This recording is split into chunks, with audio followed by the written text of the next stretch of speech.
Sebab bapak-bapak, ibu-ibu, dunia ini, keberadaan alam ini kan ada 4 diantaranya. Pertama alam rahim, kedua alam dunia, ketiga alam kubur, keempat alam akhirat. Alam rahim adalah alam kandungan. Masuk fase kedua yaitu alam dunia. Dunia itu bapak ibu adalah sifatnya. Namanya ada ardun. Suatu contoh misalnya Pak Haji Abdul Malik itu namanya kan Pak Haji Abdul Malik. Sifatnya misalnya suka menolong, suka membantu orang yang kebutuhan, itu sifat.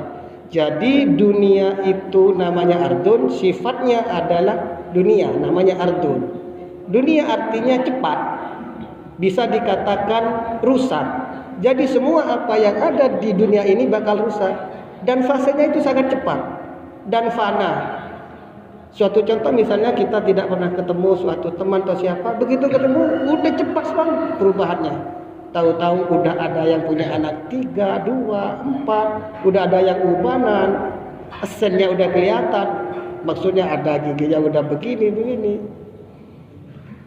Dan yang ketiga yaitu masuk ke fase alam kubur. Kubur itu namanya, sifatnya adalah barzakh.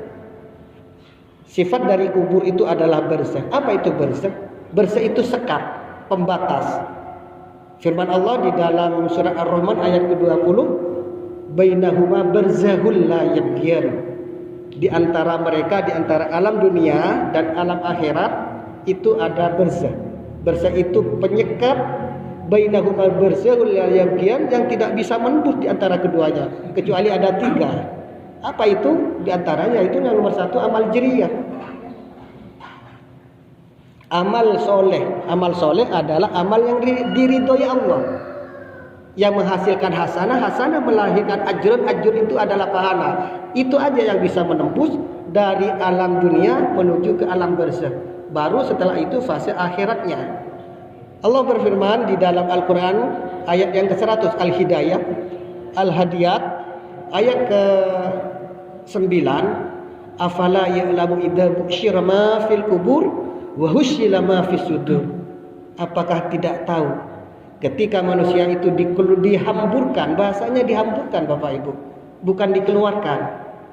Jadi itu Masya Allah sangat mengerikan. Idza busyira ma fil kubur, dihamburkan semua isi alam kubur itu. Wa husyila ma fis sudur, dan ditampakkan apa yang ada di dalam dada. Di dalam tafsir Ibnu Katsirnya, ditampakkan isi dada itu apa yang amal-amal kita, amal baik, amal buruk, semuanya itu akan ditampakkan. Baru setelah itu menuju alam akhirat. Alam akhirat itu ya yang abadan abadin. Kalau alam kubur itu merupakan suatu halte dari sebuah perjalanan yang panjang. Bapak Ibu yang saya hormati, sekali lagi mudah-mudahan semua amal-amal jeriyah kita, semua kegiatan yang ada di mushola ini, insya Allah pahalanya akan mengalir sampai kepada beliau-beliau yang telah menghibahkan, mengamal jeriyahkan, baik hartanya, baik tenaganya, baik ide-idenya, sehingga terjadi seperti saat ini. Karena sabda Nabi, idza mata ibnu Adam inqata amaluhu illa salasun. Apabila kita sudah meninggal itu ditolak semua amalnya kecuali ada 3. 1 amal jiriyah, 1 ilmu yang bermanfaat, 3 yaitu anak yang mendoakan orang tuanya. Itu malah di hadis qudsinya diterangkan ummati yadkhulul fi kuburiha biduhulikal jibal. Suatu hamba itu masuk ke dalam kubur dengan dosa yang seperti gunung. Waru yang ruju fi kuburiha fayaghfirullah. Cuman begitu keluar dari kubur, maka semua dosa-dosanya itu hilang Bapak Ibu. Kenapa? Bidu'a il ahya, karena doa-doa orang yang hidup. Sahabat ada yang bertanya, laulal ahya wa alwaladus solihah yad'u Allah, ialah anak-anaknya yang soleh. Cuma di situ yang nomor satu amal jariah.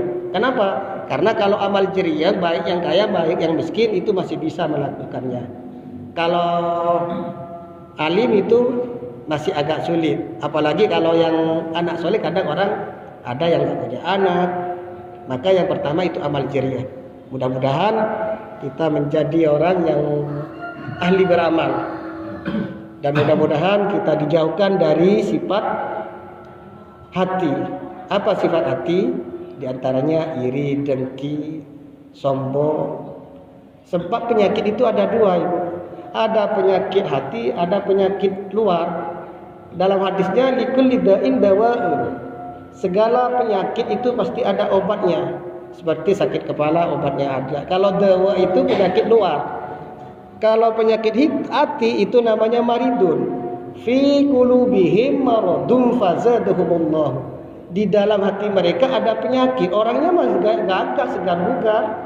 Cuman ada penyakit dan kita tidak bisa datang ke apotek. Pak, mau nebus obat apa? Iri, nggak bisa. Obat hati harus berbanyak istighfar. Sifat ari, dengki, sombong itu banyak istighfar. Contoh iri gimana? Suatu contoh iri itu banyak Bapak Ibu. Umpama misal Ibu Siti beli kulkas, Ibu Hindun yang meriang kedinginan, itu iri. Ibu Siti bangun rumah biar tinggi, Ibu Hindun yang darahnya tinggi. Itu namanya iri di antara contoh-contoh yang iri. Itu sekedar keterangan di luar kitab. Di luar kitab yang akan saya terangkan. Baiklah, mari kita memasuki kajian kitab Fathul Mu'in yang kita kaji setiap saya ada waktu untuk bertaklim di sini.